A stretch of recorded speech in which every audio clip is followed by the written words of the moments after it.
man. Cheers, buddy. We rolling? Yes, you'll just All roll right right, here. Yeah. for you, man.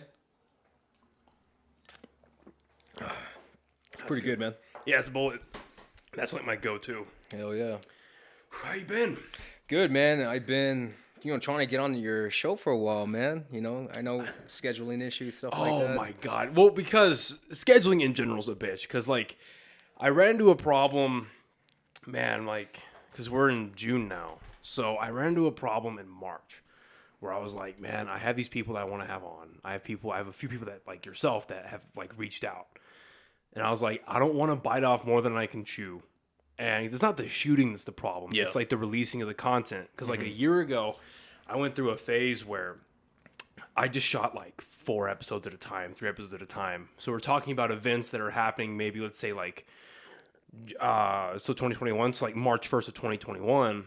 But that episode is not going to come out until the middle of April. Oh, really? Yeah. Do you edit most of your podcasts, or what do you usually do? Yeah, so I edit everything myself. Okay. Nothing about it gets taken out. But I edit, I upload, and I do everything myself. But I don't want us to talk about, let's say we talk about something that's hot right now, Yeah. but this doesn't come out until a month and a half Makes from now, sense. then Old it's news by then, yeah. nobody gives a fuck. So I was like, well, I don't want to bite off more than I can chew with the releasing, and then I don't want to get to a point where it's I've done content or I've there's nobody else that wants to be on, and I'm like, fuck, I should have spaced this out more. I should have, to keep things fresh and interesting. 'Cause I love having people back, but I just don't want things to become oversaturated. Oh, I hear you, man. So how long have you been doing this now? About a year, 2 years now? God, going on about a year and a half. Okay. I started October of 2020. Okay. So, yeah, about a year and a half. What got you into it, man? What Rogan. was the thought process, man? Rogan. Oh, yeah. He's the inspiration, man. Yeah. I like Joe Rogan, man. He speaks the truth, man. For the most part, I should say. Yeah. Well, it's authentic. Yeah. And I feel like most people got to a point in the pandemic where it was it put a lot of things in perspective. And it's well, what are your priorities in life? What do you want to actually do? It's especially here in America, it's, you go to school to however far you want to take that, whether it's high school, college, wherever you want to go. You find the safe job, you stay in that job. Maybe you like it, maybe you don't. And then you kind of just wait till retirement. You have fun in between, and then it's that. And originally I got my associates in criminal justice. Okay. And I was like, yeah, maybe that's what I want to do. I do like studying law. What are you trying to do with it in general? Were you just kind of I had no this is my idea. goal, and then I changed it? Yeah, right. I had no idea. Back then, I was like, maybe I want to be in some sort of law enforcement, or maybe I want to just do something along those lines. But I just had no idea. And I was like, well, this is easy. And at the time, I was going to NIMI down in Roswell. Okay. And I was just super comfortable there. Didn't want to go to college anywhere else because it was foreign and scary. So I was like, I'll just stay at NIMI for 2 years and I'll figure out after. Turns out I didn't figure it out. But after the pandemic, I was just like, fuck, man, we've got one life. If I'm not going to do what I want, then what's the point? Dude, I feel you, man. I know I wasn't going to mention this, but, being law enforcement without naming the agency. Yeah. I've always wanted to pursue it, but doing it now, I could see why people get burnt out. Yeah. You know what I mean? Because you're dealing with people's stupid shit, all their day-to-day problems, man. Granted, there's times where they actually need your help and it's an emergency situation. Yeah. But 9 times out of 10, you're going to go to a call for service that's just, it's retarded, man. You know what I'm saying? And it's this is what being a cop is all about. Yeah. And, stop it for me personally, stopping the bad guys, catching bad guys in the act. That's what does it for me, man. But for my specific agency, it's a hit or miss sometimes, man. Yeah. And you do get burnt out. And I'm right now in my life where it's do I want to pursue this for the next 20, 30 years? Or do I want to find something I really want to enjoy doing and then just stick with it, man? So I'm kind of at that precipice. What do I want to do for the rest of my life, man? Does that make sense? Oh, it makes perfect sense. Yeah. And I was being in the state of New Mexico, being a law enforcement officer, we were talking about this a little bit earlier before we got started, not to completely give away where we are right now, but we're in a bail bonds office. Yeah. And now with bail bonds being pretty much eradicated from our criminal justice system, we have the ROR, the release on recognizance, for people who don't know what that is. Does it get discouraging to you lock somebody up on a Monday and they're out by Wednesday? Honestly, not really, man, because at the end of the day, I'm still doing my job. I work 10-hour days, and as long as I'm doing what I'm supposed to be doing, whenever I go to that call, if I catch the bad guy, he goes to jail. The court process is out of my pay grade, man. The judicial process is totally separate from the law enforcement process. Now, there are times, a handful of times, I should say, where I take people to jail and they get released the same night, either because they have some type of medical condition or the reason why I took them to jail does not seem right as to why they need to spend the night in jail. Usually, when you take somebody to jail, you got 48 hours to be arraigned in front of a judge. Most of the time, they get released the same night or the next morning, man. So honestly, it's not really discouraging. I'm just doing my job at the end of the day, man. You know, it does get tiring when you've just arrested the same person. I'm like, dude, already, man. But there's really nothing I can do, man. That's up to the judicial system and the judges, man. Kind of makes sense. No, yeah. So is that a mindset that you had to adopt, or have you just always been under that? So some people do take it personally, and I've learned not to be personal with it, man, because I know some people cry about it where they're like, man, I just took this dude to jail. He tried to hit me, or he tried to cause great bodily harm, and he's out already. It's like, dude, well, what are you expecting? Just because you're a police officer that he tried to hurt you, that he should be behind bars for, X amount of time? It doesn't work that way, man. Sometimes the punishment doesn't fit the crime. If he's just trying to batter you, man, then he's not going to be. Bring the mic a little closer. He's not going to be in there for Perfect. 2-3 months, man. He's going to be there for 40 up to 48 hours, and it's up to the judge, depending on the individual's history, whether he gets to stay behind bars a lot longer. And 9 times out of 10, they're going to get out pretty soon, man. Unless he just smokes somebody, then yeah, more than likely he's going to be behind bars for a while, man, until they get their hearing. But that's the judicial process, and a lot of people don't like how New Mexico operates. But that's just what it is, man. So, but separating that though, do you feel like that would be advantageous to most law enforcement officers to be able to separate, like, yes, I am here to do my job. My job is to get them to the judicial system. Mm-hmm. But once I get there, or once I get that person there, my law enforcement side is done. Like, having that mentality help out a lot of law enforcement here. I can't answer for everybody else, man. But for me personally, yeah, I arrest them, I take them to jail. My job is done. The only time I have to kind of follow up with it is whenever I have to go to court, per that specific case. Like, I just had court this morning for a shoplifter. I caught him in the act. Basically, we were investigating another shoplifting at Walmart, and we're in the security office. We're monitoring the cameras, and the asset protection team picked him up. It's like, this dude's very suspicious. He's wearing all black. He passed all points of sale, went into the guardian area, and I intercepted him, as he was opening the door to go into the parking lot. So he didn't show up, so there was a bench warrant for his arrest. But things like that, man, I don't take it personally. You can't take it personally being a cop, man, because people talk shit. Yeah. So many people talk shit to me, man, and I don't know if it's because the way I interact with them, man, or my face, man. I usually try to be chill. I started a very good equilibrium, and I could either go down or up from there, man. I only react to how you're reacting to me. You know what I'm saying? So if you're giving me a hard time, I'm like, dude, don't make it harder for yourself, man. There's only so much you can do here, man. And usually if I know that you're going to start being a prick about it, I'm going to call for backup, because I don't want to put myself in a situation where I'm going to get into a fight and I may have to smoke somebody, or they're going to try to smoke me. So the more numbers I have, depending on what this individual is doing, the better. That kind of makes sense, man? No, yeah. That is a scary part of the job, I'd imagine, is you're having these social interactions every day where you go in, you do your best to be neutral. But what's on the other side of that? Like, if you're doing a traffic stop, what's on the other side of that car door? Or if you're having an interaction like a Walmart, that person could take it 0 to 100 almost immediately. Yeah, pretty much, man. And what I've told other officers and what I tell myself is that do not overreact to a situation. Kind of give them the benefit of the doubt. And what I mean by that is that have the advantage of the disadvantage. And what I mean by that is that start from 0 and then just escalate from there. Base your actions as to how they're speaking with you and as to how they're reacting towards you, man. At that point, it gives you the justification as to why you took it from 0 to 60 or in between. You know what I'm saying? So if you're being hostile towards me, man, I'm like, okay, I'm giving you the benefit of the doubt. I see that you're frustrated. You may not have, good interaction with police in the past, but I'm just going to try to work it out with you, using dialogue before we get into force, man. And that's where, having the advantage of the disadvantages is that if I have to put you down, whether it's a forceful arrest or use some type of a taser on you, whatever the case, I gave you the benefit of the doubt before I went to that extreme.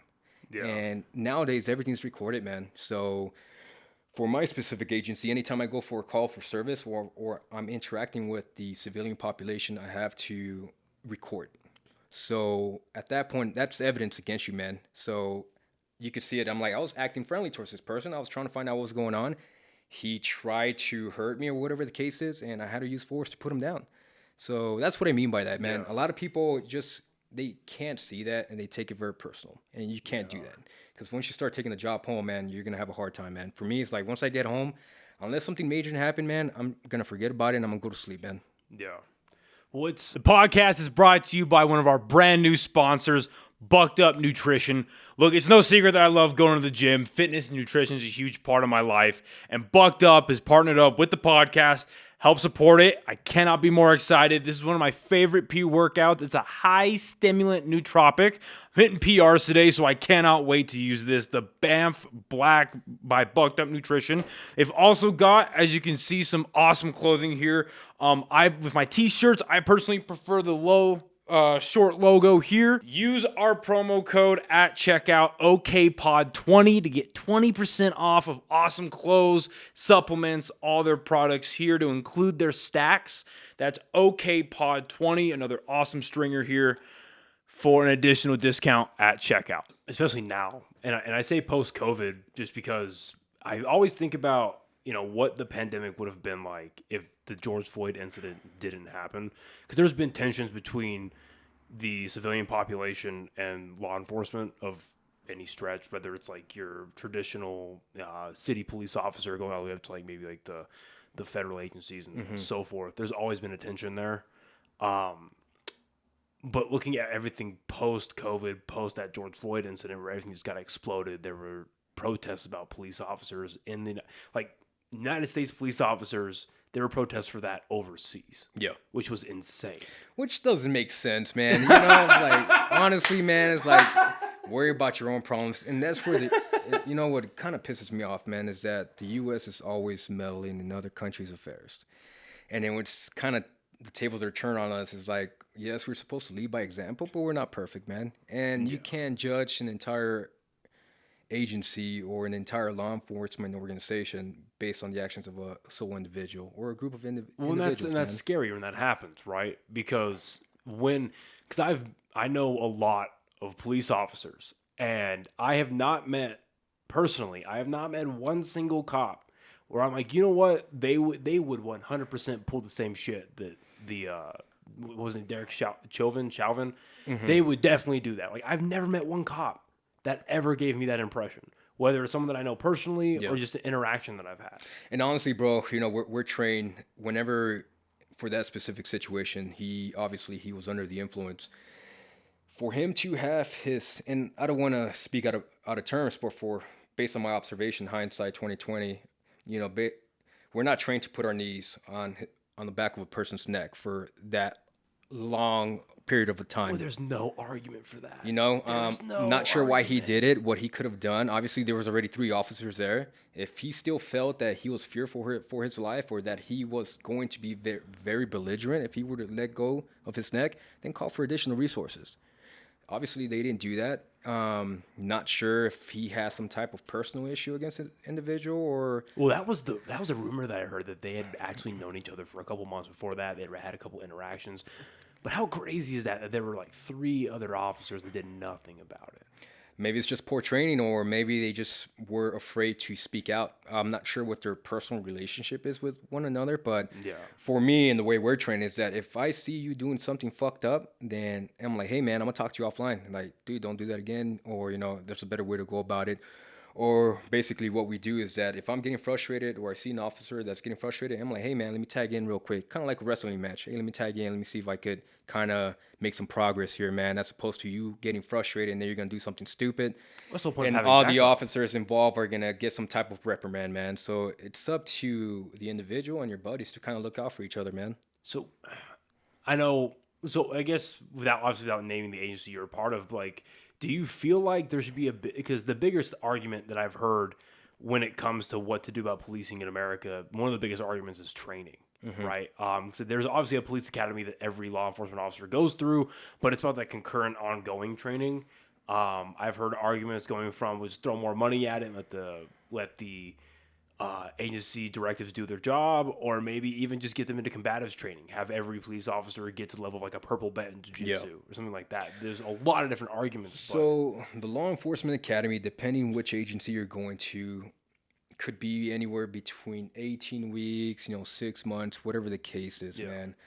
At that point, once you graduate, it's up to your agency to do further training. Like for my agency, we have training pretty much every month, and it goes from either, doing combatives, doing range time, doing crisis negotiation.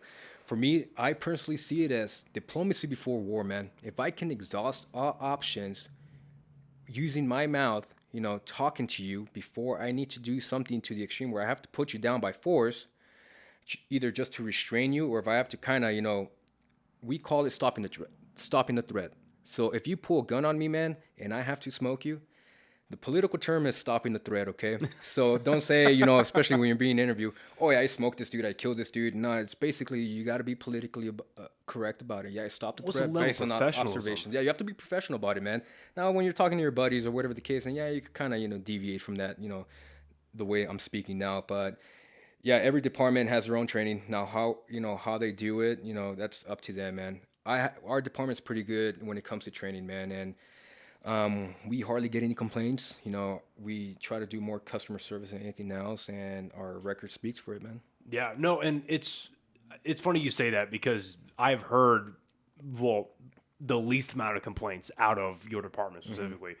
Not that I'm in it by any means, because I could never do that fucking job. I know what kind of guy I am, and I'm not built for that shit. But do you feel like you learning that communicative skill, learning that de-escalation skill, do you feel like there is an adequate amount of training for that, or is that just something you could never get enough? So the academy only teaches you about a 40-hour block period of instruction on how to speak to individuals, and that's your crisis negotiation. Now, once you graduate, go to your law enforcement agency. It's up to them how often they want to do it. Maybe it's semi-annually or annually, man.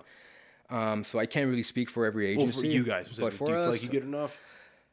Yes and no.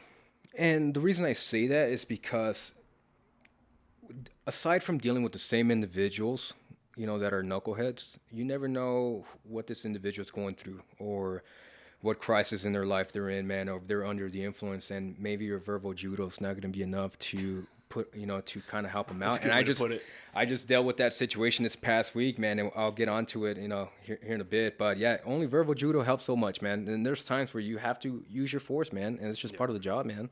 Well, that's an unfortunate side of policing that I feel like the more, whether it's privileged or detached or just virtue signaling part of America, they don't want to accept that if you have to police a situation, you have to police a person.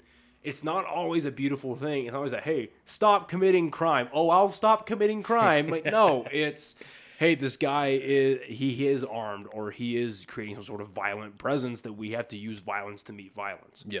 Do you feel like that's just an ugly fact that nobody wants to look at anymore? I just think that over the decades, man, policing has kind of given a bad rep to themselves, man. Just based on the actions of sole individuals, man, and it just kind of carries on throughout the decades. So if you look at the civil rights movements, everything with African Americans, Caucasians, etc., man, policing has always been somewhat part of the variable when it comes to that, man. And it's just over the decades hasn't changed, man. It just seems like it's getting worse, or maybe it's more prominent because of social media and the way a political narrative attached to it. So to me, whenever I do speak to individuals, I'm like, hey, man, I don't know what your previous interactions were, man, but, if you're cool with me, man, I'll be cool with you, man. It's very simple. Now, if you want to be a prick about it, then we're going to have issues, and I'm not afraid to, get down if I have to, man. And most of the times, 9 times out of 10, I don't have to use force, man. Yeah. And I feel like it's a misconception as well. People think that being a police officer is you're shooting guns, or you're in firefights all day, you're wrestling and tackling and fighting people all day. But in reality, it's a lot of paperwork. Dude, it's more paperwork than you know, man. And honestly, bro, if it wasn't for the paperwork, I would love to be a cop more than, at this current moment, man. It's just paperwork's a pain, man. Depending on the call for service, you either have to log in evidence, tag it. You have to, since we're recording, every time we go and make contact, we have to categorize our videos. We have to do the report, or we have to document the incident if we don't do a full-fledged report, man. Aside from that, patrolling, your neighborhood, making traffic stops, interacting with the population, that's That's the best part of the job. Yeah. And how much of your day, like you said you work 10-hour shifts. Yeah. Out of those 10 hours, how many are spent in the field, do you think? I'm sure it changes every day, but like I would an average. say anywhere between 7 and 8. And Really? those 2 or 3 hours, you're either at the station, doing paperwork, or you're on lunch break, man. Usually for my lunch, I like to work out, man. You got to stay in shape, especially for this job, dude. Whether it's cardio or strength, man, or even, hitting the bags. Because if you're going to get down with somebody, then you better learn how to fight, man. Because more often than I should say that if you don't know how to fight, more than likely you're going to transition your gun because you're not confident in getting into a fist fight, man. And even though we're trained not to get into fights, there's a time where you may have to, use moves that are not authorized within your department, because at the end of the day, it's your life, man. If the moves that you were taught in the law enforcement academy or within your agency are not working, then you better start thinking about what else you're gonna do, man, aside from using your pistol or your taser, man. The podcast is brought to you today by OrganicPriceBooks.com. I love comic books. That is absolutely no secret to any of my friends, family, or listeners. And right here is just some of the comics that I have either bought or gotten sent to me by the fine folks over at Organic Price Books. As you can tell, they have a wide selection from DC, Independent, Marvel, and they have become the #1 spot for everything omnibus, oversized hardcover, or just general collected editions. No matter what you want, they've got it. Go to their website and at checkout, use our promo code, just my name, Noah, Noah, to get additional discounts on top of what they already offer, which ranges anywhere from 30 to 50% off. OrganicPriceBooks.com, use my promo code, Noah, Noah, and start reading comics today. And you bring up a really good point. Do you feel like a lot of these instances or just instances in general, where law enforcement pull out their weapons, it's not because that's what their training tells them to do? It's out of, I know I'm not good hand to hand, or maybe I'm not as confident as I should be in my, acquired abilities. I'm just going to go straight to whether it's a taser or if it's the firearm.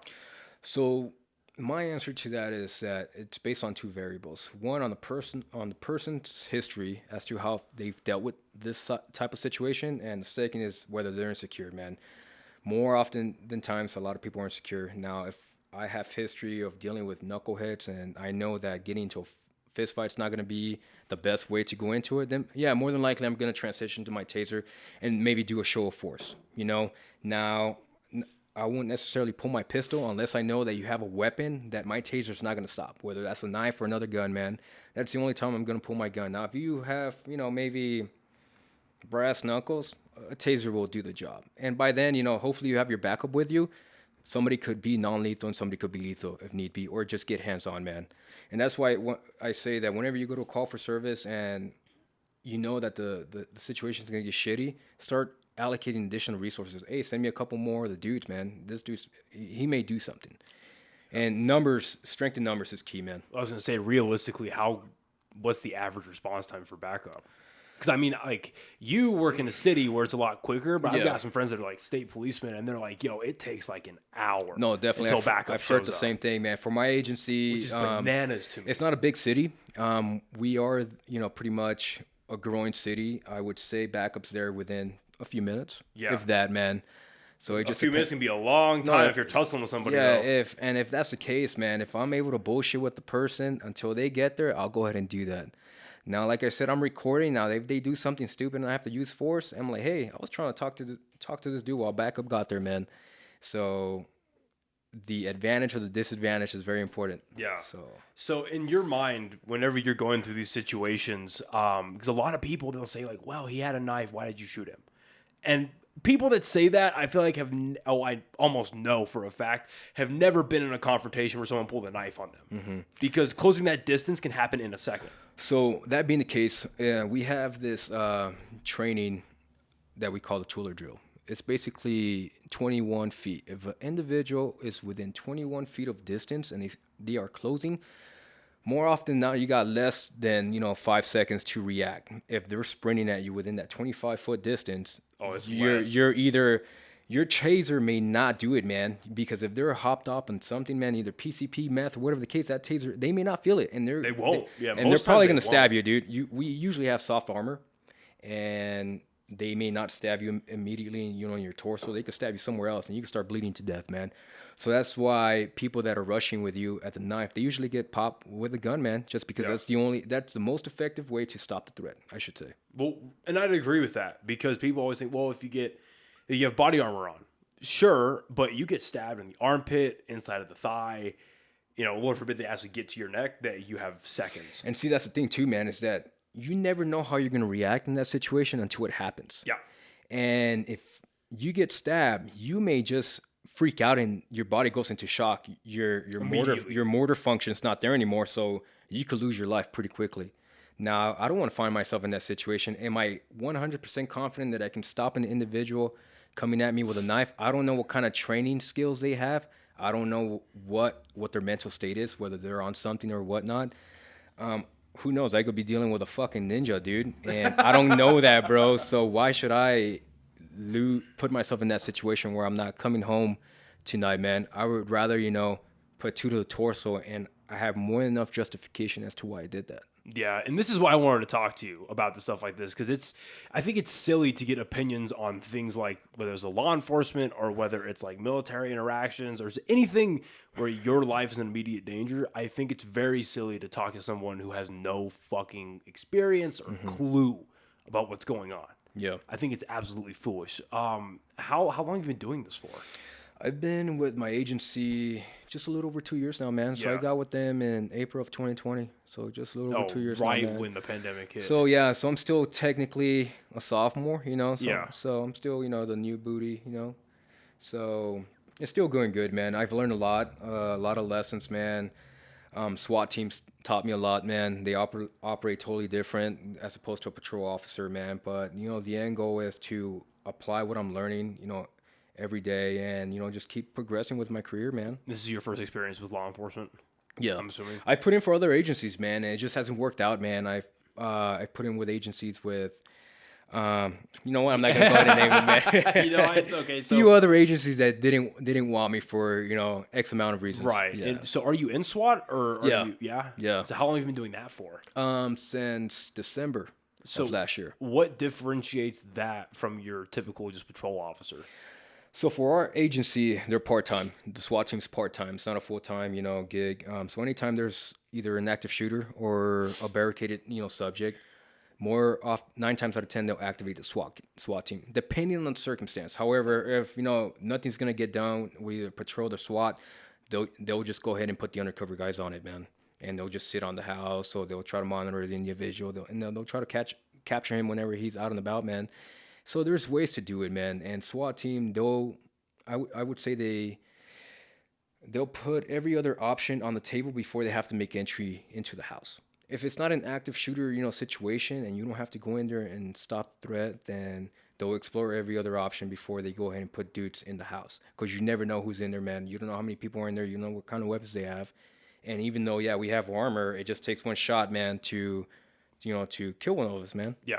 That's a huge misconception. It's like just because you have armor does not mean a round is coming at you at hundreds of miles an hour. And more often than not, the armor is just front and back, man. I mean, most of the times we don't have armor on the sides. We don't have armor on the shoulders. Our Kevlar can only stop depending on the caliber of the round, man. So you get a shot to the face or your shoulder under your armpit, man, and it hits vital organs, you're done, dude. Yeah. You're only going to have maybe less than a minute, dude, especially if it goes, your liver, dude. You're going to bleed out.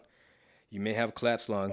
You may get a shot in the heart, but it just depends, man. No, yeah. So where do you see yourself going? Because we were talking about a little bit earlier about like your true like passions and what you're like really into. Is law enforcement it for you? So I've always wanted to be a cop, man, since I was a kid, man. Yeah. And originally, before I became a cop, I had a nice gig. I had an office job, man. I was a buyer. I was in that gig for 6 years, man. And I'm like, you know what? I'll get my bachelor's in business management and see if I could keep pursuing that. But honestly, I got burnt out doing the office life, man. And I'm like, well, if I'm going to be a cop, or at least I'm going to try to put in for it, I might as well put in for it now. And it worked out. Now, going forward, I want to do the federal. I want to do the federal gig, man. And there's a lot of federal agencies out there that I'm interested in, one specifically being the marshals. And the reason I say that is because the marshals, they go after the bad guys. Now, they have tons of different jobs within the organization, but fugitive hunting, actually stopping, real bad dudes, that's what I want to do, man. Now, if it doesn't work out and I get burnt out being a cop, then I'm sure there's another opportunity down the line that's going to present itself, and I'll just, pick that up, man. No, yeah, that's crazy. To a lot of people, it's pretty crazy knowing that you just from the get go, I'm going to do a job that's going to put my life on the line on a regular basis.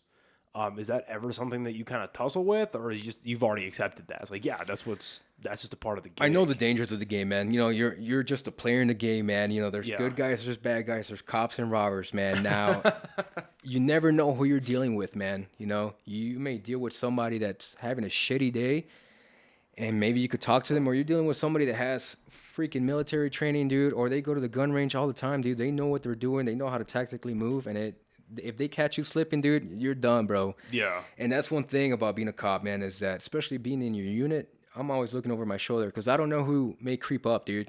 And if I'm doing a report in the car, man, it just takes that one time for them to catch me slipping, for them to put a bullet in my head, dude. Does stuff like that kind of get in your head a little bit when you see, like, I know during the pandemic, well, towards like the end of that initial like lockdown, there were videos coming out of people just running up to cop cars in LA and just blasting the cops that were inside of it. Or even here in New Mexico, we had that awful traffic stop with the state policeman that happened down by Cruces. Yeah. Where there was no sort of verbal judo getting him out of that one. It was just the dude wanted to smoke a police officer. Yeah, dude. 9 times out of 10, man, if they have the intent to commit to what they're trying to do, man, verbal judo is not gonna. Yeah. It's not gonna persuade them to stop, man. Like if they have that mindset that this is what I'm doing and I'm gonna commit to the end, man, then you better do what you got to do to survive, man. And you better start allocating resources, getting back up, getting the big guns out, man, because you're probably gonna end up getting in the firefight, and you better know what you got to do, man. So what do you do to like keep yourself trained up on that side of things? Like, what do you? The good thing about our agency is that we have range time, a lot. You just put in for it, man. You could go to the range every week, man, if you wanted to. We have our semi-annual range time, every 6 months or whatever the case.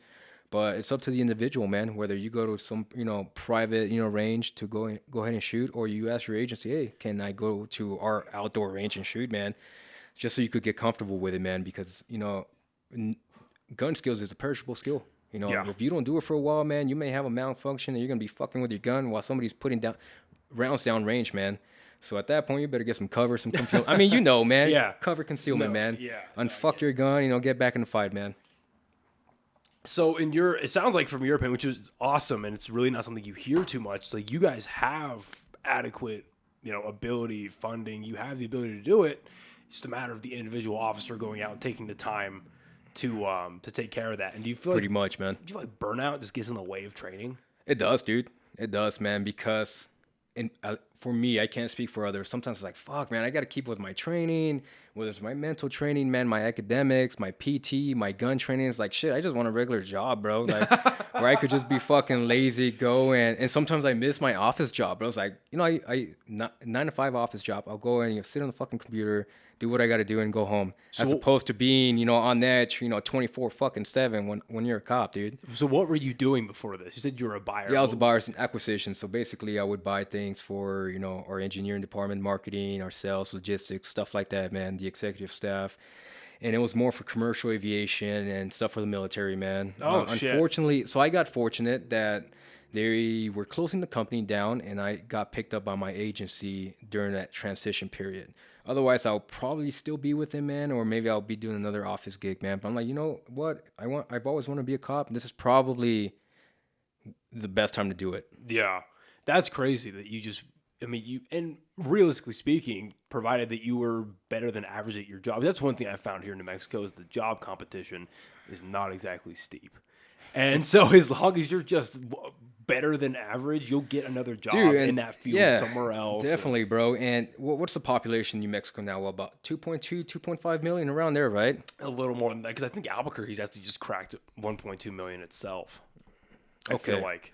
So regardless, you got to look at where New Mexico's at. What are we? Bottom 5 pretty much for every category, right? When I was speaking, this came up when I was speaking with Block last week. We're 50th in education. We're 50th in math. We beat out Alabama. And then some people in the statistics, they consider Washington, D.C. a state now, like with stats. So we're actually the 51st. And then we are some of the highest in crime, like in the top 3 of crime, top 3 in unemployment. We're the worst place to raise a family, and we're like 4th in child morbidity or some shit. No shit. Due to fucking hunger and crime. Hunger and crime. It's not even like, I don't think they count the abortions. And they just count hunger and crime. And you know what pisses me off, man? And obviously this is above my pay grade, and I'm glad we're touching on it, is that politically we have the money to fix the country, man, and yet we're sending money throughout the world, bro. And I get it, man. It's a geopolitical thing. It's a political narrative as to why they're doing what they're doing. But, you know, without getting conspiratorial, it's almost like they want people to be down, and we're going to funnel this money somewhere else. Well, that's the problem. And it's not anymore anyway. It's not conspiratorious. I mean, there is this is an extreme example, but the fact that it's an example is very sad. Like, there is documentation of, in the 80s, the CIA pumping crack cocaine into the poorer neighborhoods in the country, in Chicago, in Detroit, you know, and keeping those neighborhoods down and filling them with drugs. And then just the rest of the population did what drugs do to it. It's not conspiratorial. It's sad. I don't know, man. I don't know. I mean, yeah, what you said is true, man. But as to why they want to do it, I mean, I'm sure there's a lot of malice behind it. Yeah. That has yet to, be made public. But going back to New Mexico, man, yeah, if we have more than enough money to send money to other countries abroad, man, we could fix our state if we really wanted to. Now, when it comes to education, it's up to the individual person, bro. It's a personal choice whether you want to get academically fit to get a good job when you get older, man. Now, if I understand that you're a product of your own environment, whether there's narcotics in your area, whether you were introduced to sex, drugs, gang violence, whatever the case, as you were being brought up. But at the end of the day, it's a personal choice whether you want to stay there or you want to get out of it and, do something with your life, I should say. It certainly can be. It can be a personal choice, but unfortunately for a lot of people, it is, they're products of their own environments. And that's why you find, like, in the projects, and it's not just African American populations, but just in low income neighborhoods, there's a reason why there's more single income and also fatherless homes, right? I think the biggest thing is proliferating the problems. And I don't know, I think there's an argument to be made for what the governments do with the budgets and where it all goes. Like, I think a really good example is Los Angeles. Mm-hmm. Their budget as of, I think it was April of 2020 or 2021, but their budget for the homeless problem in Los Angeles County was $250 million. That was their budget. Mm-hmm. And they still have some of the highest, I think they have the highest homeless population per capita in the nation, but they're getting funded with $250 million. Where is it all going? They have to audit that money, dude. I'm sure that money's not going to progressing homelessness. I'm sure it's getting funneled somewhere else. Well, and that's the problem, is like, why? Because, like, if you're just treating it, which they shouldn't, but they obviously do, they treat it as a business, right? So why would they? If fixing the problem means they lose their budget, they're out of a job potentially, right? Because the goal should be to end homelessness. And if you end homelessness, then you're in a homelessness preventative state, which is significantly less money than curing the problem. So why would you want to cure it in the first place? And see, man, there's so much that we could get into, man, and it's all about money, man. It's like the more money we get because these people are down, it gives us the opportunity to go ahead and funnel this money somewhere else. Now, I'm just speaking, out of my ass here, but if I was in that position and they're not doing their proper audits and they're not auditing me to see where these funds are going, can I get away with it? If I could get away with it, then yeah, maybe I'll put some money here, over there, man, and fuck this dude that's on the corner. And that's probably what's going on, dude. Yeah. I'm speaking out of terms here, but that's probably what's going on, especially in California. And I'm originally from California. Oh no, shit! What part? Los Angeles. I was born in Los Angeles. Oh shit! Okay. And it seems every time I go visit, it just seems like it's getting worse and worse. Yeah. Especially with bumps in the corner, man, panhandlers, stuff like that, man. And it could be the economy, it could be personal choices, or it could be narcotics, or a combination of everything, man. Yeah. No, and it's sad because, like, a part of it is like, yeah, we don't really have a whole lot of experience in that, or, I mean, you obviously more than I do because you actually deal with people on a day-to-day basis. But with the advent of social media, it's easier to see it now. For better or worse, it's easier to see it now. And I was going to bring this up a little earlier when we were talking about, well, there's a huge problem with the perception of police officers. And one example I like to give is with George Floyd. Like the George Floyd could only die once. That dude died once. It was an incident that happened, and that should have been the end of it. Yeah. But with that video getting played and shared and replayed and just broadcasted over, whether it's, Facebook pages or the mainstream medias here and around the world, George Floyd died millions of times in the eyes of Americans. You know what I mean? Yeah, I know what you're saying, man. You know what I mean? He died in millions of times. That just fans the flame of, fuck the police, defund the police, shit like that. Yeah. So you take that that exposure level and you put it onto things like homelessness or any other real not civilian social problems. All it does is shine more of a negative light on the government. Where it's like, what the fuck are you doing about this? Why are we sending $40 billion to Ukraine when we have places like New Mexico that is the worst in everything, right? Or you just have, I keep coming back to this, but it's just the truth. It's, these low-income neighborhoods that the government themselves destroyed, and they have no interest of bringing back up. No, definitely, man. Aside from getting political votes during an election season, they could care less, man. They could care less if you're struggling with mental health or if you have an addiction, man. They don't care. When it comes to election season and you see it every 2 or 4 years, they're like, oh, yeah, this is what we're going to do. We're going to give you guys a tax credit. We're going to do this and that, man. And once the election's over, who gives a shit? Who gives a shit, dude? Well, the funniest example is I was doing my research before I had Colonel Block on. One of the funniest examples I found was I went on Michelle Grisham's YouTube page. Yeah. And they filmed all of these segments at the same time. She's wearing the same pantsuit. Oh, really?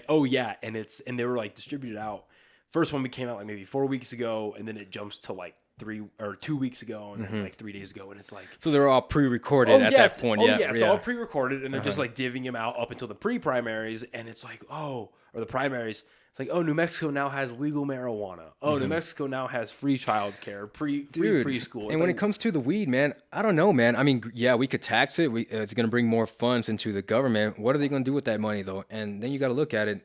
All these people that are already in a shitty situation and they're just smoking weed, is that going to give them the incentive to get better and do something better with their lives? Well, it was definitely a re-election ploy. It was something that should have happened decades ago, but now it's just something they want to do to get Grisham reelected. And what's funny is that came up in the conversation that I had with Colonel Block, and he was like, yeah, legal weed's great. Like, whatever, that's fine. But at the time, basically what it sounded like is the governor and her people, they had two options to focus on at that time. And it was in 2020, drafting all this.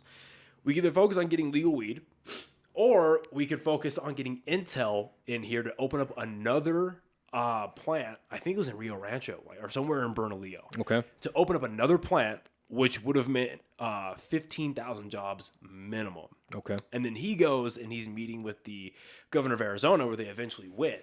And they're like, oh, yeah, New Mexico isn't even on the playing board anymore. By the time they found out that Arizona wanted to play ball, of course not going to give it to New Mexico. You guys have your priorities all fucked up. Plus, Arizona's a lot better. They're politically better. They have more money, man. And I'm sure their population's not as fucked up as New Mexico, man. And what's sad is we have the potential to be in Arizona. We have the potential to be in Arizona, Colorado, or West Texas. But just because of our politics, I mean, you have... this was brought to my attention by a buddy of mine. You have, I didn't really realize this, but 60% of New Mexico minimum is this rural areas, farmlands, BLM lands. And all of that shit is super Republican, right? Whether it's like the Hobbs, Artesia area, or you go to Las Vegas or Espanola, or east to Clovis. They're all very Republican areas, but because of how densely populated Albuquerque and Las Cruces is, they're so hyper liberal that liberalism controls the entire state. And I mean, I'd feel this way if it was the Republicans controlling everything or the liberals controlling everything. But the problem is you have one political idea supercharging this whole state, and it's failing. Yeah, drastically, it is failing. Yeah, it just ranges, man, from one extreme to the other. You're either left or right. You're either red or blue, man. And there really is no in between, man. When it comes to how this state operates, man, it seems like the more people are down and the more they could get their votes, the people in power are going to stay in power, man. And to me personally, I don't like to vote. I reserve my right not to vote. I haven't voted since McCain and Obama election in 2008. Oh, shit. And that's when I turned 18, man. and I was kind of coerced by the military to vote that year. But other than that, man, I've never voted in a city council, state election, or even presidential election, man. Why is that? I don't feel like I want to vote for somebody that's gonna say all this bullshit during the election season, and then they fucking forget about it. Or they may honor something here and there, man. At the end of the day, they have their own incentives, man. Whether it's it's making money or making certain connections. Granted, I like Donald. I think he was a good president to an extent. I just didn't like how he carried himself. Yeah. I think he could have been more presidential if he would have seen himself as I'm up here as opposed to being at an equilibrium with everybody else. He probably would have won re-election, man.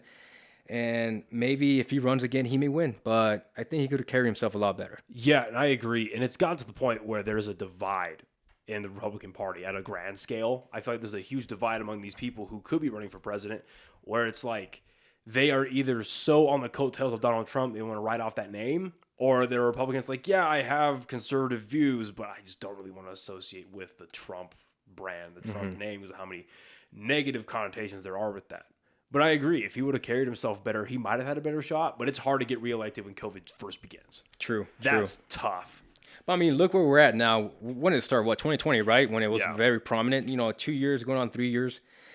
It seems that it was in the person itself. It was a combination of things, man. And to blame everything on Trump at that point in time, well, you can't. It's kind of an unfair thing. Oh, yeah. Because look where Biden's at now, man.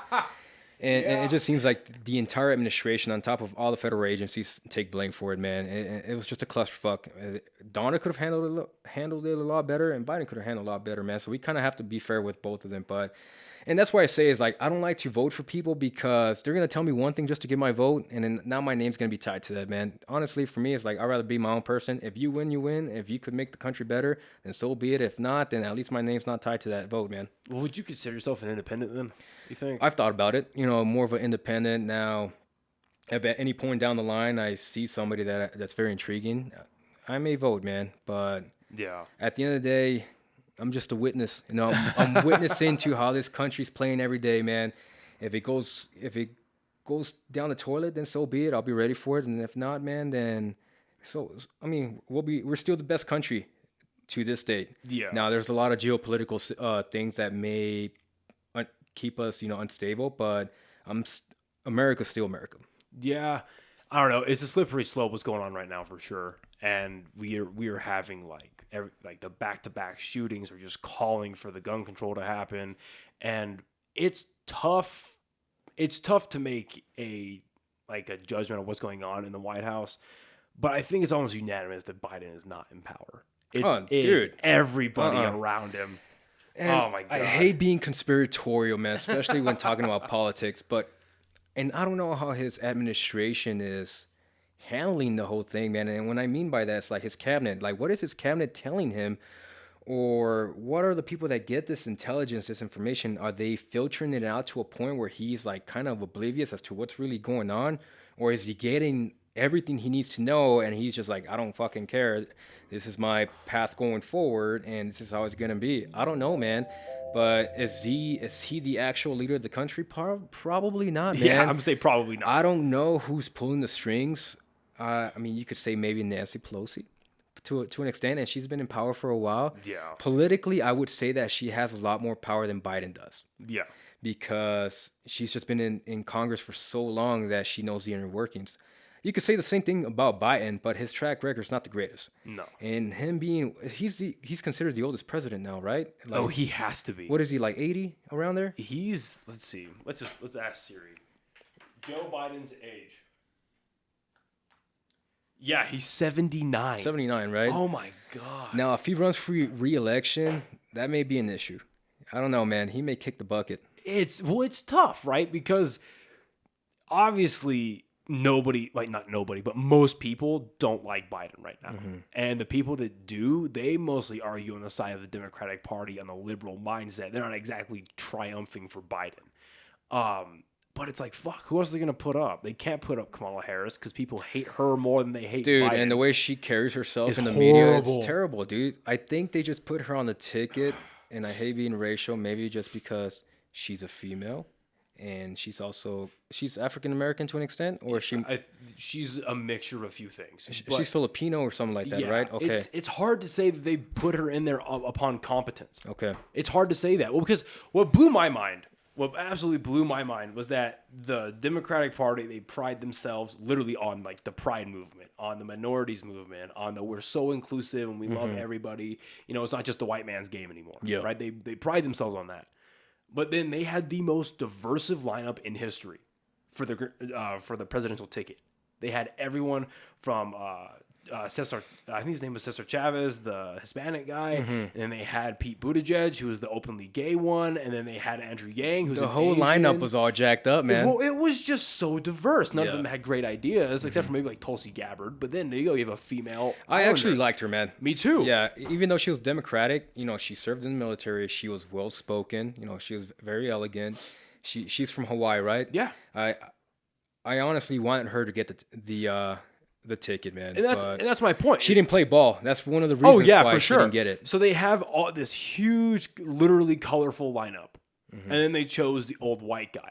But they didn't even go, in my opinion, with the better of the two white guys. After all the shit talking they do about an old white guy, right, running the country, and that's where they go, man. Yep. And it's politics, man. It's so annoying. It's so annoying that I can see why some people or some domestic groups that are fed up with it and are like, yo, we're going to rise up. I'm like, are they actually going to do it? No. It's not going to be an easy task, you know? I mean, but if we ever get to that point, it's going to be a shit show for sure. Well, it's interesting because I was listening to a podcast where they were talking about this. And on average, if like the lower to working class, if their wage, if they spend 42% or more of their monthly wage on food, more than like a revolution is about to happen. And then it's the same thing for gas. If they spend more money, if they spend more than half their wage on gas or like transportation to get to a job, the revolution is more likely able to happen. An uprising is more likely able to happen. But in this country, it's scary to think that anybody was going to do anything. A lot of people talk, man. Now, it only takes one man to actually get the ball rolling, and more often than not throughout history. I mean, if you look, what's a good representation in history? If you look at Adolf, he was one man that used the situation that Germany found itself after World War I to his advantage. You know, he created his Nazi party. He didn't like how the Allied powers treated Germany after the war, and he used all that, man, to rise up to power, man. Now, I'm sure there's a lot more that happened to it, but just to kind of narrow it down, that's one political and historical figure that used the shitty situation to his advantage to come in power. And that's what people use to, which I didn't agree with at all because I think it's fucking ridiculous, but people use that example and align that with Trump, where it's like, okay, Hitler ostracized and the there's Jewish no correlation people. there, man. Yeah, it's ridiculous. It's one thing when they say, oh yeah, this dude's a Nazi, that person is a Nazi. It's like, do you even really know what that means? Do you really know what fascism is, man? It's just it's like a generic label that if I don't agree with you, oh yeah, dude, you're a fucking Nazi, you're a fascist. I'm like, dude, do you even really know what that fucking means, bro? Yeah. Well, I mean, it's the same people that are saying that socialism could work or that communism could work. It's like, well, do you hear from those countries? I mean, from the very little information we get from them, how horrible it is over there. Like, for instance, the best example is North Korea. There's a lady, her name is Yeonmi Park, and she did her rounds on a couple of podcasts. She went to Rogan, Peterson, and she's talking about what's going on over there right now, and it's a legitimate Holocaust in North Korea right now. Have you heard like her speak on it? I heard her name. Is she Asian? Or, she's North Korean. Yeah, okay. And she escaped North Korea with her family when she was like 12 or 13, made her way to South Korea, and then made her way to China, back to South Korea, China, Europe, America. And along the way, she's just getting sex trafficked. Like her mom ended up staying, I think, in China somewhere as a sex slave so that she could get out. It's just an ugly, ugly story, but when people throw stuff around like that, it's like, oh, well, you're a fascist, or you're a racist, or you're, whatever, like words that used to have meaning, where you could really assign those words to is a truly ugly place. Yeah.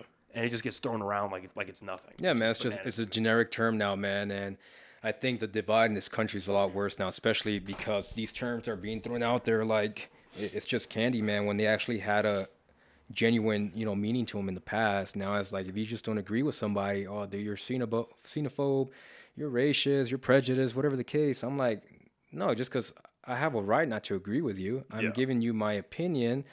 Obviously, you know, you want to give an opinion that has some type of facts to it as opposed to just speaking out of your ass.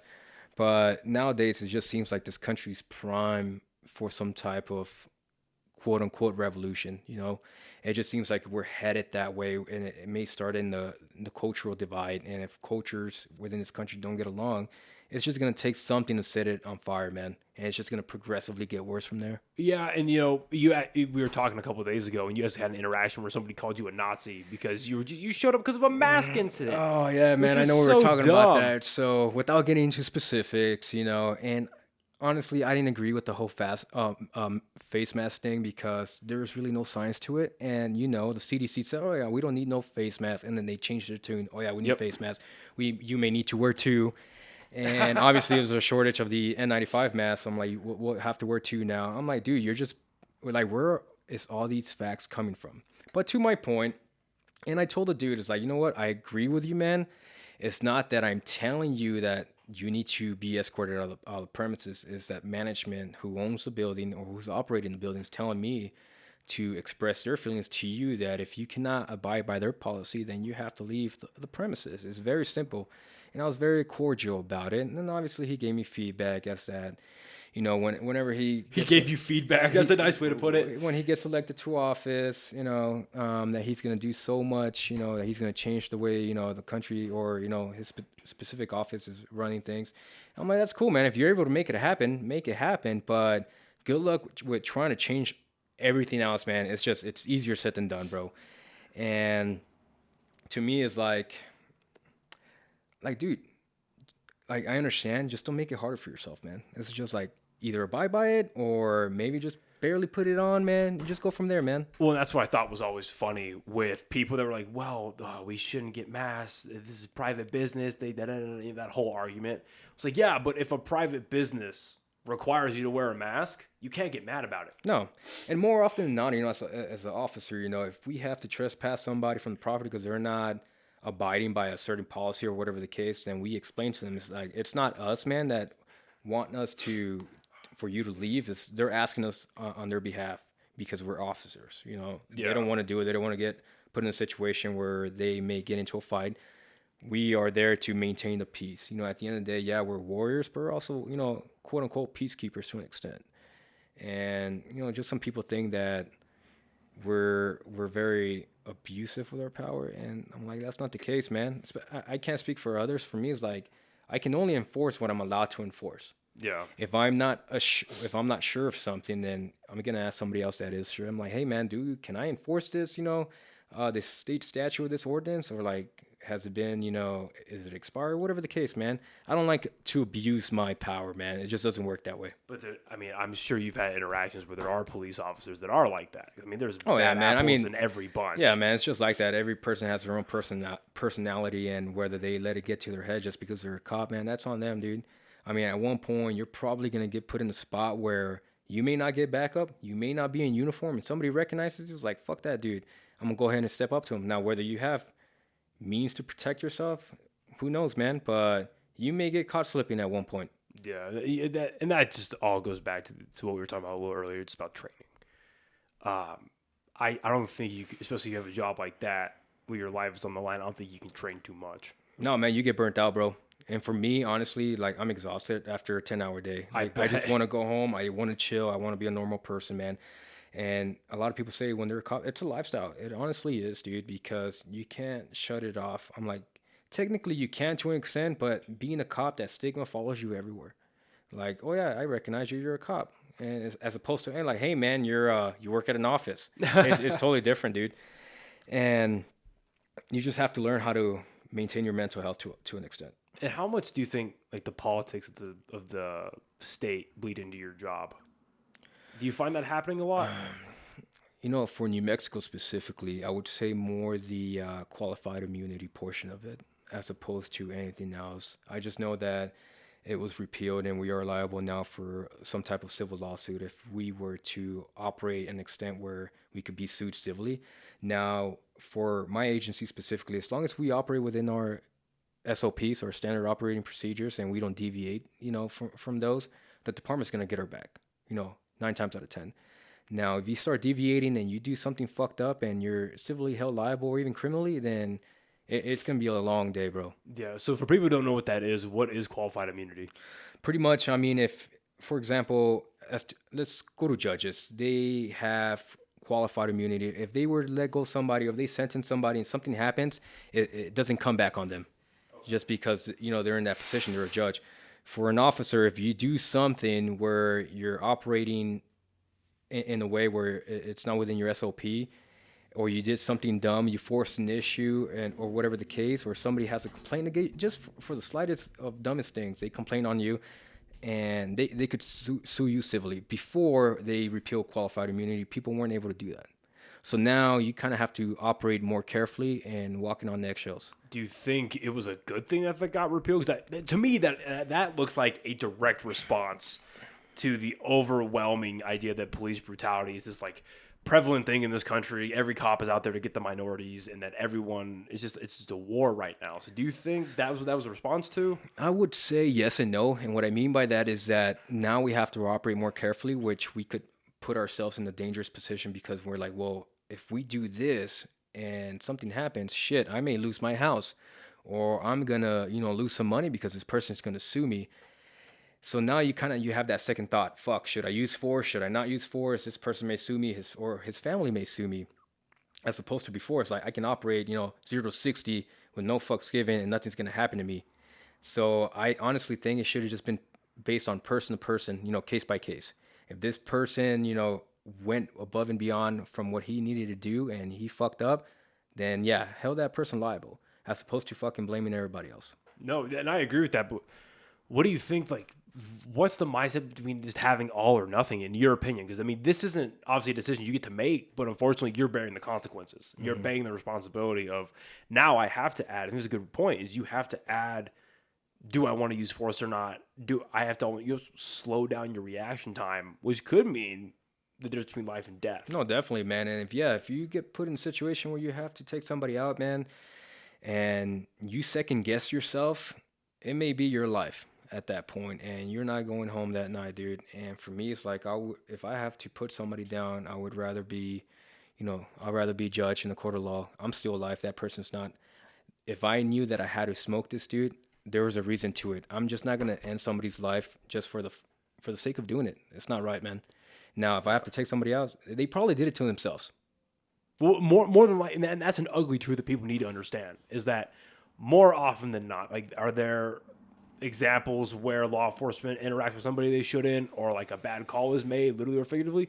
Sure, that happens, but more likely than not, if you're having the cops called on you, you fucked up, or you're associated with somebody that fucked up. Yeah. More likely than not. Would you agree with that? No, yeah, definitely. Yeah, if the cops are coming to pay you a visit, they're either doing an investigation, get some information from you, or you're part of an active, criminal investigation because you're affiliated, or you did something. So it just depends, man. All my interactions with police officers before I was a cop were for the most part pretty good. And I grew up in Los Angeles, man. So I grew up with, fuck the police, all that stuff, dude. So, but now being a cop, I can kind of see it from both sides now. And it kind of gives me that ability to operate in between. Yeah, I could have that gangster mentality and have that cop mentality, which allows me to operate a lot better, as opposed to just being a fucking nerd that's just been a cop their entire lives and doesn't know how people operate in the hood or something like that. You know what I'm saying? No, yeah. How important do you think it is for people to be a police officer where they know, where they, like, a community they've been in for a while? Or dude, it's gonna allow you to communicate with people in these environments a lot better. They may not like you still, but at least you know what you're looking for. You're communicating with this person, you could read their body, you could gauge them a lot better, as opposed to somebody that was shelter and all they know is law enforcement, and they don't really know what to look for 100% of the time. No, it just sounds like, yeah, an underrated side of policing is the communication skills, the verbal skills, the just knowing social cues. And I think that's just something that's super not underreported on, but just underemphasized to the public. Like that's what's lacking here. Maybe it's not the firearms training, maybe it's not the combatives, but it's just how these people interact. Pretty much, and man. You just see these power trips go on left and right. Your first interaction is going to dictate where this call for services going, man. If I can establish some type of relationship, rapport, be cordial with you, that's gonna be awesome if you could kind of mimic that. Now, if you start being a prick and your body language tells me that you're ready to fight, man, then I did what I could, man. Right. I can't be the beggar and I can't be the nerd that's like, dude, let's not fight, man. Come on, man. Once I know that's me talking to you is not gonna fix the situation, then I have to switch it up, man. You got to take care of business. No, Yeah, pretty much. And I've always thought this argument was silly, but granted, again, I've never been a law enforcement officer. So I'm sure you've heard it where people are like, well, you should send out a social worker, a fucking therapist or whatever with police officers, whether it's with them on patrol or with them to like calls where there is a barricaded person, a shooter. Do you think there's any credence to that, or there's any like? I know some agencies validity? have that where if it's a mental health issue and not necessarily a law enforcement issue, they'll contact the person if they have a shrink or if they have a doctor, psychiatrist, and see if they could talk to them, man. And I agree with that. However, having persons go to certain residences where that person is not acting right and there's guns or weapons in the house, whatever the case, then if that person's not armed, not necessarily trained to deal with that, as opposed to just being a doctor, they already have the disadvantage, man. Now, yeah, you could communicate, but for my agency, like I said, we'll exhaust every option before we actually have to make contact with the individual, especially if they are having a mental health crisis and they're armed or suicidal, whatever the case, man. We'll see if we could talk to them on the phone before we even go make, personal contact with them. See if we could contact their doctor, see what their history is, man. Or if there's anybody in the house, we'll see if we could get those individuals out. If that person's in the house by themselves and we can't do nothing about it, we're just going to let that person be in the house, man. At that point, if he's a further danger, we'll probably have somebody sit on the house that's undercover and just go from there. As opposed to forcing the issue, going in the house, and we have to put this dude down because he charged at us. Now the media is going to spin that, obviously. Well, this person was experiencing a mental health crisis. Why did cops go there? Why did cops kill them? They should have sent doctors. And it just depends, man. It just sounds like wishful thinking. It is. You know what I mean? Like words aren't going to solve everything that we've said a couple of times, but I mean, just having a social worker show up. I mean, are they properly trained to do this in the field? No, most of them are used to doing it in their office. No, definitely. Or over Zoom. Yeah, in a controlled environment, as opposed to where That's this a perfect person's way to at, put it. yeah. A controlled environment. Now, if the psychiatrist is there with law enforcement, then so be it. Let he work. See if they could get something done. See if they could calm the person down. That way, at that point, if it's still a criminal matter, you could go ahead and take them into custody. And if they are experiencing a mental health crisis, then more often than not, we'll take them to the hospital to get admitted for a mental health evaluation. So not all the time do persons go to jail when they have criminal charges against them and it was due to a mental health crisis. If they could get better help at the hospital, then so be it. We'll go ahead and take them to the hospital. Now, if there still needs to be charges brought up, more often than not, we'll summons them to court, man.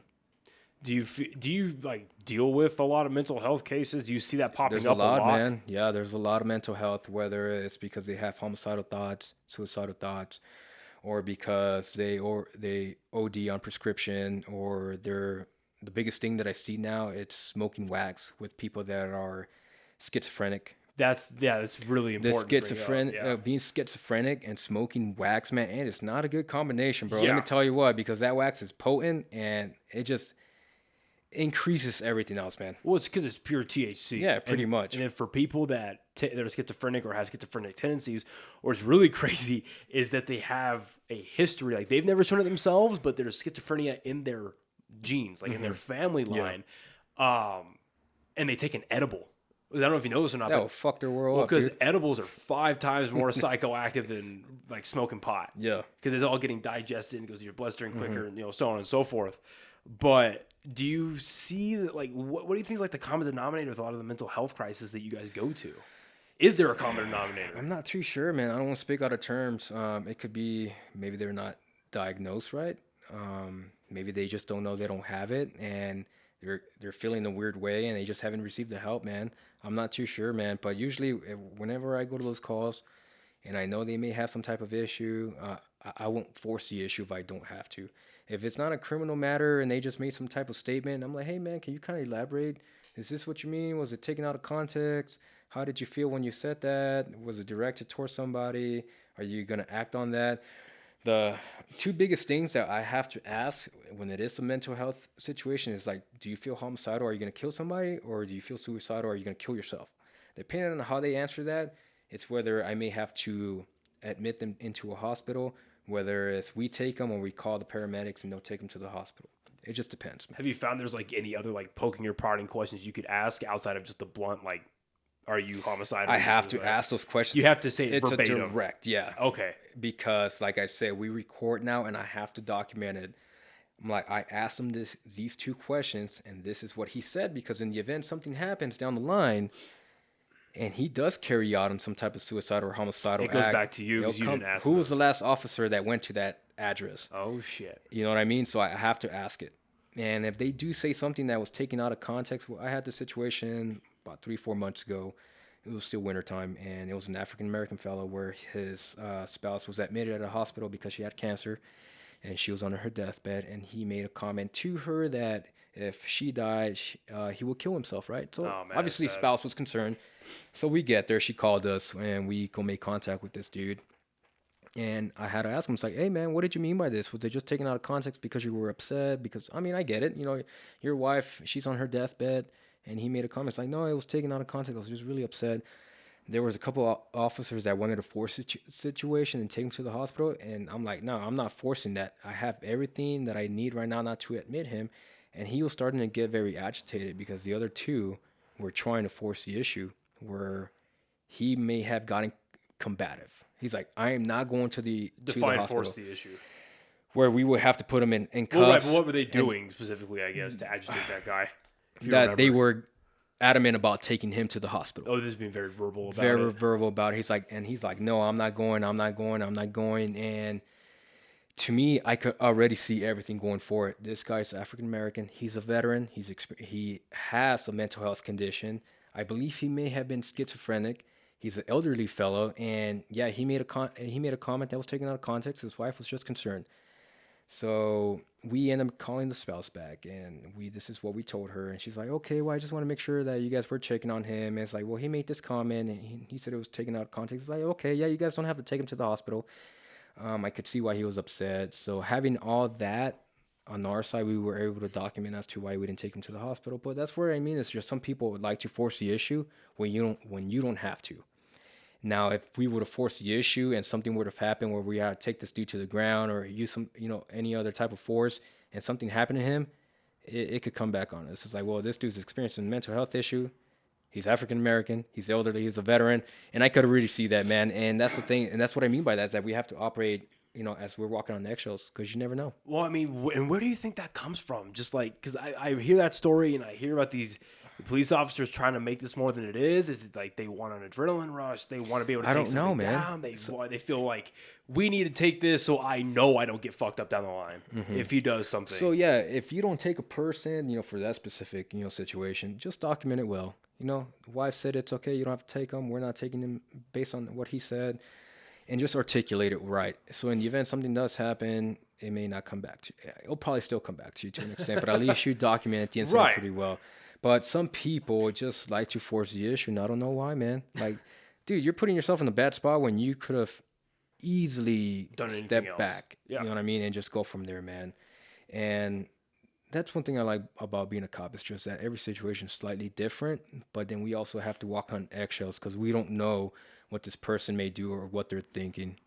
So this obviously is a high stress job. What do you do to decompress? Just get out of your own head or?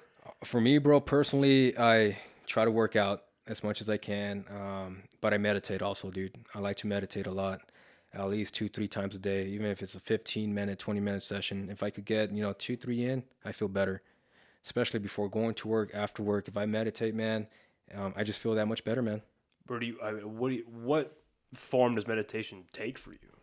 What do you mean? Like, what's your practice, I guess? Are you sitting on the ground? Are you So I just sit on the pillow. Yeah, either if I'm sitting on my bed, I'll sit on the pillow, man, just to get that support because you want to be comfortable when you do it. You know what I mean? There's different types of meditation, poses that you can do. I have a specific one without getting into specific, but it does help you, man. A lot of people think it's just a matter of closing your eyes and breathing. There's a lot more to it. There's a part where you have to actively focus and not go to the point where you're kind of falling asleep. You just focus your mind, whether you're going to have those thoughts coming and going, when you're trying to focus. But at one point, you're just going to be idle and it's going to be nothing but, just a mental void.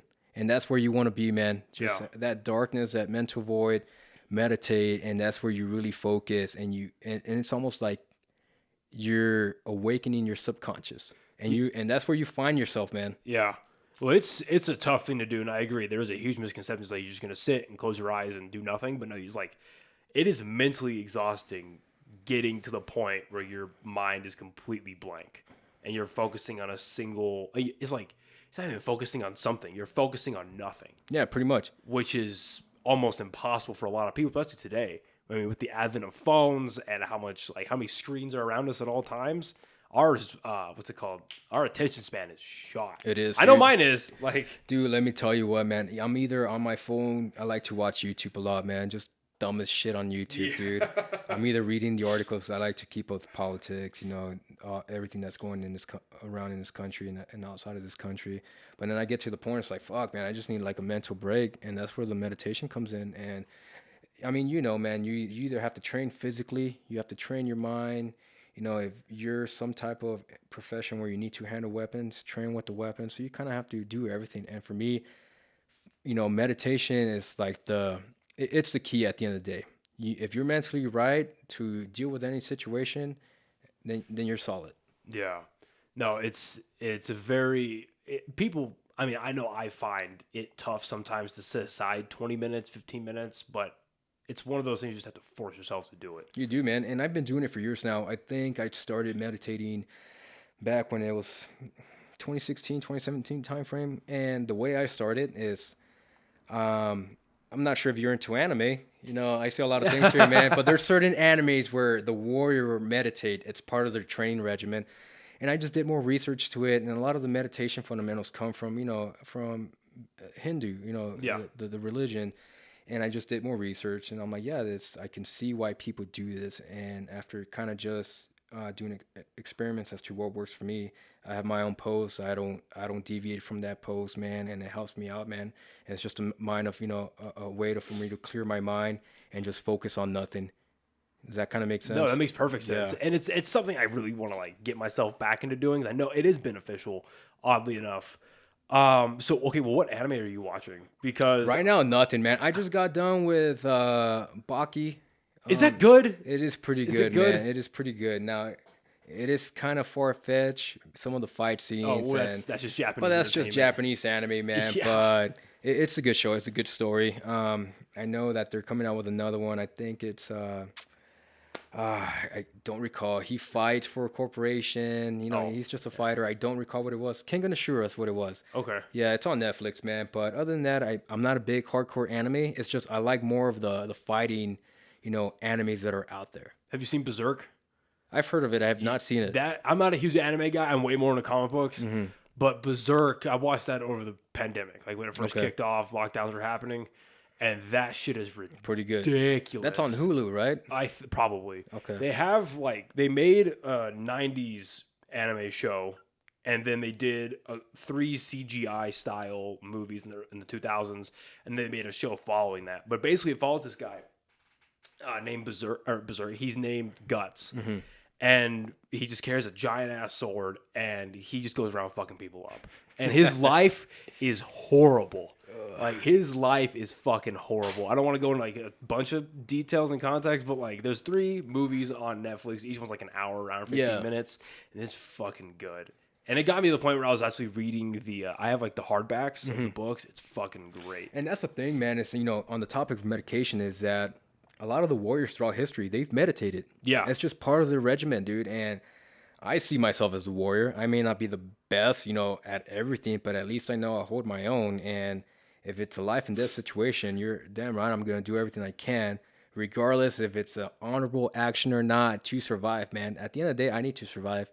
And meditation when you're a warrior is very important because then you could, do image training. And I'm not sure if you've heard of that term. Never. No. Where you meditate, if you're not focusing on nothing, it's just it's just darkness. You could do image training where in your mind, as part of your meditation regimen, you're thinking about what would I do in this situation, whether it's a fist fight, whether it's, I used to do Muay Thai and kickboxing and boxing as well. And in my mind, I would train. It's like, if this person is attacking me this way, how would I react?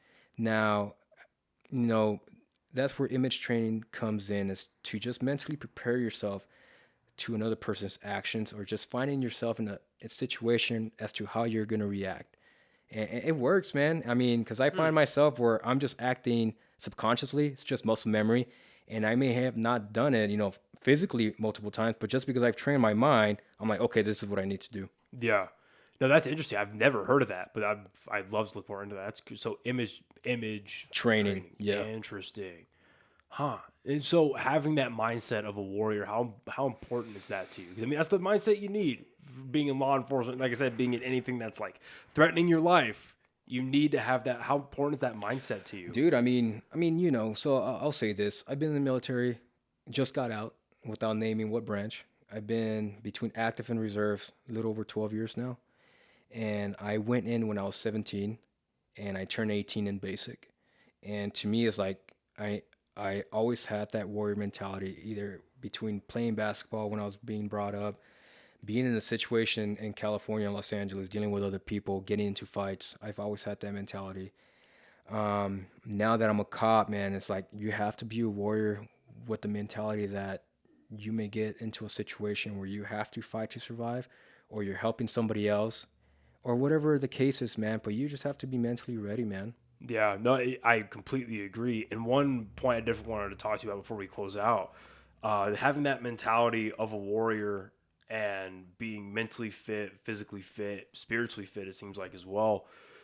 What does that translate to in your leadership style and like just the way you're doing that, whether it's you're setting the example in front of civilians or you're interacting with your fellow peers? Like, what does that bleed into with your leadership style? So I would say for me personally is that I consider myself a leader, but I'm also a follower. I don't know everything, and I don't pretend to know everything, man. Especially in the military, man. There was times where other people were hot shit, they're high speed. I'm like, okay, I'll learn from you, man. See if I could apply what you're doing to my routine. Same thing with cops. There's people that are pretty good at being detectives, whether they're, or canine, SWAT team members, man. I'm like, okay, I see how they operate. I'm gonna ask them questions like, hey, man, what do you think about this? How can I incorporate it into my style? What would you do in this situation? And so when I'm either by myself or with other individuals that are less experienced, I could play that role of being a leader. And I'm like, hey, man, I've gotten firsthand information from dudes that are a lot better than me. This is what we need to do, or I've done it multiple times in the past. This is how we need to operate it. Obviously we could adapt and improvise. But if I'm in a position where I'm like, fuck, I don't know how to do this, I'm like, shit, I'm going to follow somebody that knows how to does. And at that point, I'm still learning. Yeah. You know what I mean? Being a cop in the military, you learn every day, man. You're not the best person. And that's just part of growth, personal growth, man. Whether it's academics, physical growth, mental growth, you're still learning. And that's just that's the way of the warrior, bro. I'm telling you, if I get my ass whooped, which I've had when I used to do amateur fights, man, I've gotten my ass whooped. Schoolyard fights, man, I've gotten my ass whooped. And I've always learned. I'm like, shit, I could have done this better. And it's put me where I'm at now, man. Now, that being said, if I'm ever put in a situation where it's life and death, I would hope that everything that I've been through would help me to get over that situation, man.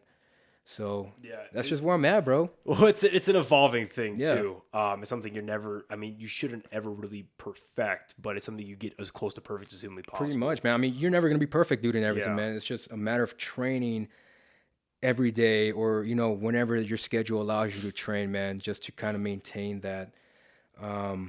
There's only so much you can do, and even if you're the best trained warrior out there, man, somebody's going to be that much better than you, and they might just catch you when you're not looking, you're not paying attention, or what they say in the street, that we caught you slipping, so you just never know, man. But the more ready you are physically, spiritually, and mentally, the better you are going to be successful in any situation. Now, whether you come out of it or not, man, if the odds are stacked against my favor, man, I'm going to do everything in my power to overcome that. Now, if I don't, man, at least I gave it all I could at that point. Yeah.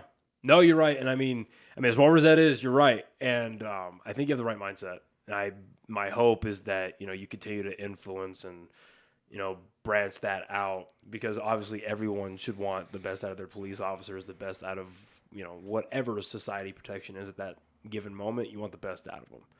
And, yeah, I think you have the right mindset, dude. I think it's fucking dope what you're doing. Yeah, man, we'll see where my journey takes me, I should say, man. Like I said, now that I'm a cop for the city, I want to go law enforcement for the feds. If it works out, it works out. The goal was either to, join one of the 3-letter agencies, bro. So if it works out, then I'm going to do my best. And if not, then I'm sure another opportunity will present itself. And, I'll push it and just go from there. I like to be successful, man. I hope so. I hate being a bum, dude. Now, there's times where I like being a bum. I'm like, shit, I've done what I've done. I've cleaned the house, dude. I've done my priorities, bro. I've worked out, whatever the case. Now it's time to just chill. Yeah. I've earned my keep. Now I can be a bum, bro. No, you need that in your life. Yeah, I need that, dude. Because otherwise, if you're just going and going, dude, you're going to get burnt out, man. Yeah.